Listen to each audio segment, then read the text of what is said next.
মুক্তিযুদ্ধের শহীদদের প্রতি শ্রদ্ধা নিবেদনের জন্য সাভারে জাতীয় স্মৃতিসৌধে যাবেন বিএনপির ভারপ্রাপ্ত চেয়ারম্যান তারেক রহমান। সেজন্য সেখানে এখন সর্বোচ্চ নিরাপত্তা ব্যবস্থা। জাতীয় স্মৃতিসৌধের সামনে থেকে আরও জানাচ্ছেন এই বিষয়ে কামরুজ্জামান। আমরা সরাসরি তার সাথে এখন যুক্ত হব। কামরুজ্জামান, আমরা সকাল থেকেই দেখছি স্মৃতিসৌধ ঘিরে একটা বেশ কঠোর নিরাপত্তা ব্যবস্থা কিন্তু নেওয়া হয়েছে এবং তারেক রহমানকে ঘিরেও কিন্তু কাল বেশ 4 স্তরের একটি কঠোর নিরাপত্তা ব্যবস্থা আমরা দেখেছিলাম। আজকে সার্বিক বিষয় সেখানে কি হতে পারে আমাদের একটু জানাবেন।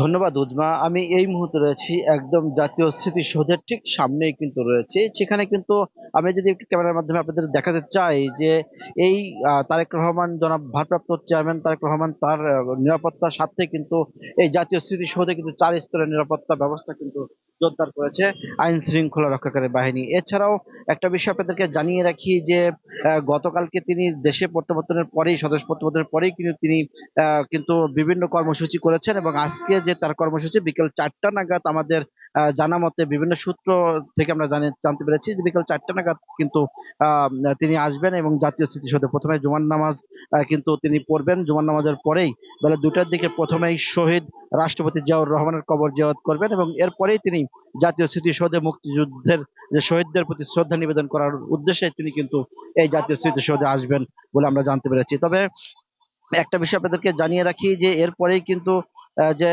আপনারা জানতে পেরেছেন যে তিনি আগামীকালকে বিভিন্ন আহ, যিনি মুক্তিযুদ্ধের যারা এবার 24শে জুলাই যারা আহত হয়েছেন তাদের কিন্তু তিনি দেখার জন্য পঙ্গুতে যাওয়ার কথা রয়েছে এবং তাছাড়াও আহ, শহীদ যে উসমান হাদির তার কিন্তু কবর জিয়ারত করবেন বলে আমরা জানতে পেরেছি। সবকিছু মিলিয়ে কিন্তু এই জাতীয় স্মৃতিসৌধের এলাকায় জুড়ে কিন্তু এখন রয়েছে এবার কঠোর নিরাপত্তা ব্যবস্থা। এছাড়াও মানে এই এলাকার যে আপনারা দেখতে পাচ্ছেন যে দিন গড়ার সাথে সাথে প্রচন্ড শীত অপেক্ষা করে কিন্তু এই নেতা কর্মীরাও তারা কিন্তু ভিড় জমাচ্ছে জাতীয় স্মৃতিসৌধের সামনে। এই ছিল সর্বশেষ